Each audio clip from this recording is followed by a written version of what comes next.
इंसान को महान बनाती है उसकी सोच, उसका व्यक्तित्व, उसका दृष्टिकोण और उसकी सीखने की ललक, अच्छी बातें सीखने की ललक और बुरी भावनाओं को, बुरी आदतों को छोड़ देने की इच्छा शक्ति। एक इंसान के अंदर उसकी इच्छा शक्ति ही उसके व्यक्तित्व को गढ़ती है। वो बुराई में से भी अच्छाई को तलाश कर लेता है और ऐसे इंसान को महान बनने से कोई भी रोक नहीं सकता। हर व्यक्ति चाहता तो है कि संसार उसे अच्छे व्यक्ति के रूप में जाने, परंतु सवाल यह है कि वो ऐसा बनने के लिए कितना कुछ करता है।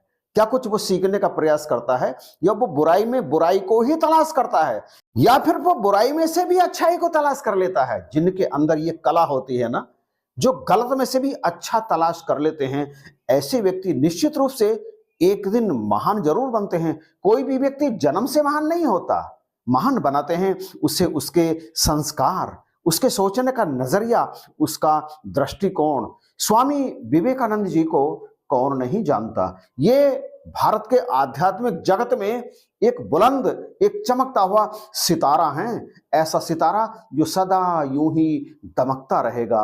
परंतु क्या ये बचपन से ही इतने महान थे? ना, बचपन से तो कोई भी महान नहीं होता। व्यक्ति को उसके कार्य महान बनाते हैं। जैसा कि पहले कहा, उसका व्यक्तित्व, उसका दृष्टिकोण। आज के वीडियो में मैं आपके सामने स्वामी विवेकानंद जी के जीवन से जुड़ी एक ऐसी सच्ची घटना प्रस्तुत करने के लिए जा रहा हूं, जिसे सुनकर आप निश्चित रूप से अपने दृष्टिकोण को बदलने के लिए मजबूर हो जाएंगे। बात दरअसल उन दिनों की है जब स्वामी विवेकानंद जी बहुत अधिक प्रसिद्ध नहीं थे, परंतु कुछ स्थानों पर इनकी ख्याति थी और लोग इनका बहुत सम्मान करते थे। परंतु सारे देश दुनिया में उस समय इन्हें बहुत अधिक लोग नहीं जानते थे। एक बार जयपुर के महाराजा ने स्वामी विवेकानंद जी को अपने महल में बुलाया।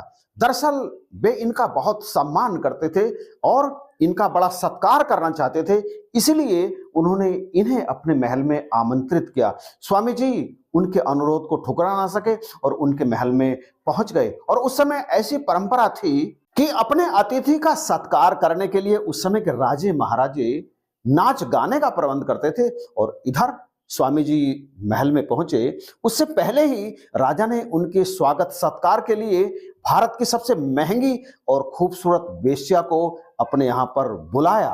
राजा के न्योते पर वेश्या तो आ गई और स्वामी जी भी आ गए, परंतु अब जाकर के राजा को एहसास हुआ कि स्वामी जी के सम्मान के लिए वेश्या को बुलाने का उनका निर्णय बिल्कुल भी ठीक नहीं है।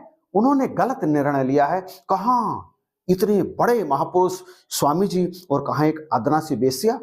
उनके सामने वेश्या को प्रस्तुत करना स्वामी जी का अपमान होगा, राजा ये सोचने लगे। इधर तो राजा गहरी सोच में डूब गए और उधर स्वामी जी को जैसे ही पता चला कि उनके सम्मान के लिए एक वेश्या को बुलाया गया है, तो वो अंदर से डर गए।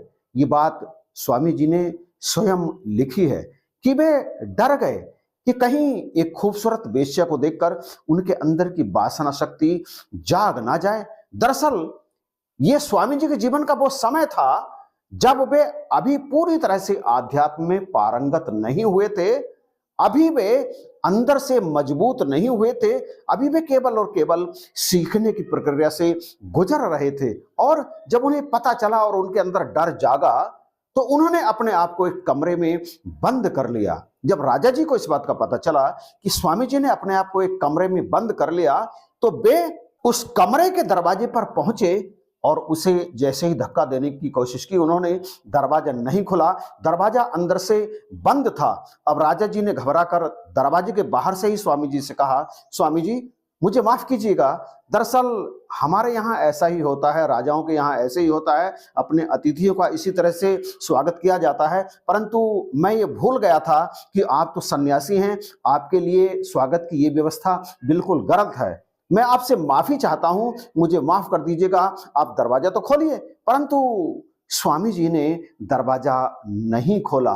राजा मिन्नतें करते रहे और वो अंदर ही अंदर सोच रहे थे कि ये सब कुछ हुआ है उस वेश्या को बुलाने के कारण, परंतु वे चाहकर भी उस वेश्या को वहां से भेज नहीं सकते थे, क्योंकि वह वेश्या भारत की सबसे खूबसूरत और सबसे महंगी वेश्या थी।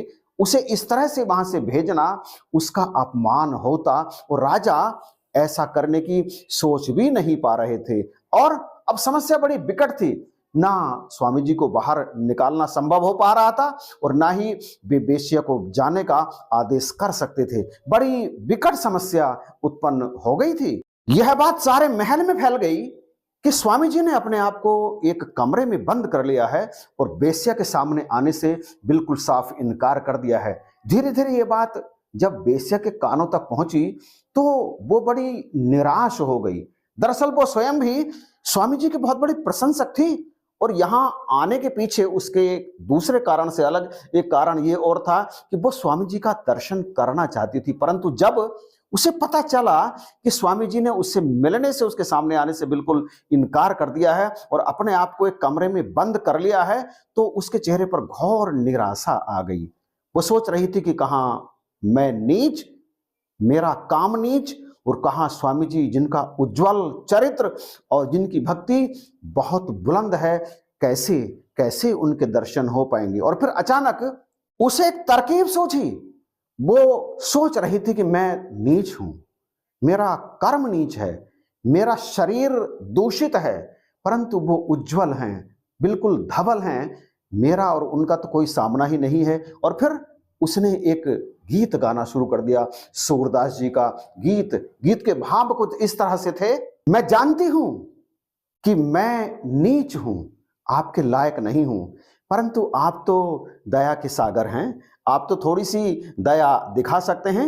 मैं तो रास्ते के धूल हूं, परंतु आप तो करुणा से भरे हैं, आप तो थोड़ी सी करुणा दिखा सकते हैं। आप निर्दयी कैसे हो गए? मैं तो पापी हूं, नीच हूं, दूषित हूं, परंतु आप तो ज्ञानी हैं। आपके ज्ञान पर मेरी इस नीचता का, मेरे इस दूषितपन का क्या कोई प्रभाव हो सकता है? आप एक वेश्या से कैसे डर गए? कमरे के अंदर अशांत बैठे स्वामी जी के कानों में जब वेश्या के इस गीत की आवाज पड़ी, भाव पड़े, तो स्वामी जी का विवेक जागृत हो उठा। वो कहने लगे अपने आप से, मैं क्यों डर रहा हूं? मेरा ये डर एक छोटे बच्चे का सा डर प्रतीत हो रहा है। मैं क्यों परेशान हूं? एक वेश्या मुझे क्यों डरा रही है? वो कैसे डरा सकती है? दरअसल ये डर मेरे मन का है। मेरे जीवन में इस डर का क्या प्रभाव होगा? वो गहराई से सोचते चले गए। एक वेश्या के आकर्षण को अपने मन से बाहर निकालकर फेंकने पर ही उन्हें वास्तविक शांति प्राप्त होगी। और ये ज्ञान होते ही जब उन्हें एहसास हुआ इस ज्ञान का, तो फिर उन्होंने कमरे का दरवाजा खोल दिया, सीधे वेश्या के पास जाकर के बोले, मेरे मन में आपके प्रति आकर्षण, वासना का डर था, उस डर को मैंने अब निकाल करके बाहर फेंक दिया। अब मुझे आपके सामने आने में कोई डर नहीं लग रहा है। आपसे मुझे ये ज्ञान प्राप्त हुआ है, आप एक पवित्र आत्मा हो। आपका शरीर कैसा ही हो, परंतु आपके अंदर एक पवित्र आत्मा विराजमान है। आपने मुझे एक नवीन ज्ञान दिया है। और प्यारे भाइयों बहनों, इस ज्ञान के बाद स्वामी विवेकानंद ने आध्यात्म की अनंत ऊंचाइयों को प्राप्त किया और न केवल भारत बल्कि सारे विश्व में वे प्रसिद्ध हो गए। दरअसल सारा खेल व्यक्ति के मन का है। मन में जो चलता है वो उसके जीवन में चलने लगता है। मन यदि उसके कंट्रोल में आ जाता है, मन को वो यदि अपने नियंत्रण में रखता है, तो बुराई में से भी वो अच्छाई को तलाश कर लेता है, वहीं से उसे ज्ञान प्राप्त हो जाता है। दरअसल हम सब इस समय ऐसे परिवेश में जी रहे हैं जहां चारों तरफ बुराइयां ही बुराइयां, गलत चीजें दिखाई दे रही हैं। ऐसे में हम सबका ये फर्ज बनता है, हमारा ये कर्तव्य बनता है कि हम अपने आप को मजबूत बनाएं, गलत चीजों को हम ग्रहण ना करें। इस दुनिया में कुछ भी असंभव नहीं है। आप जो चाहें वो प्राप्त कर सकते हैं, क्योंकि कर्म प्रधान विश्व करी राखा। कर्म प्रधान है यह भूमंडल। यहां मनुष्य कर्म करने के लिए आता है और वो कर्म करने में अपनी मर्जी चला सकता है, लेकिन इसका अर्थ यह नहीं है कि वो गलत कर्म करना आरंभ कर दे, गलत वृत्तियों को अपने जीवन में उतारना आरंभ कर दे। उसे निर्णय लेना आना चाहिए, सही का और गलत का। गलत एक तरफ हटाना चाहिए और अच्छाई को अपने अंदर ग्रहण करना चाहिए। यदि वो ऐसा करता है तो उसका जीवन सुंदर बनता है, उसका जीवन अनुशासित बनता है और दूसरों के लिए अनुकरणीय बनता है। तो हम सब यही कोशिश करें कि अपने जीवन को उज्जवल बनाएं। वीडियो कैसा लगा इसके बारे में आपकी राय का मैं कमेंट में सदा की भांति इंतजार करूंगा। अच्छा लगा है तो प्लीज आप इसे शेयर जरूर कीजिएगा। चैनल पर यदि नए हैं तो इसे सब्सक्राइब जरूर कीजिएगा, क्योंकि इसी तरह की वीडियो आपको सदा ही इस चैनल पर प्राप्त होती रहती हैं। इन्हीं शब्दों के साथ आप सभी को जय हिंद, नमस्कार और प्यार भरी धन्यवाद।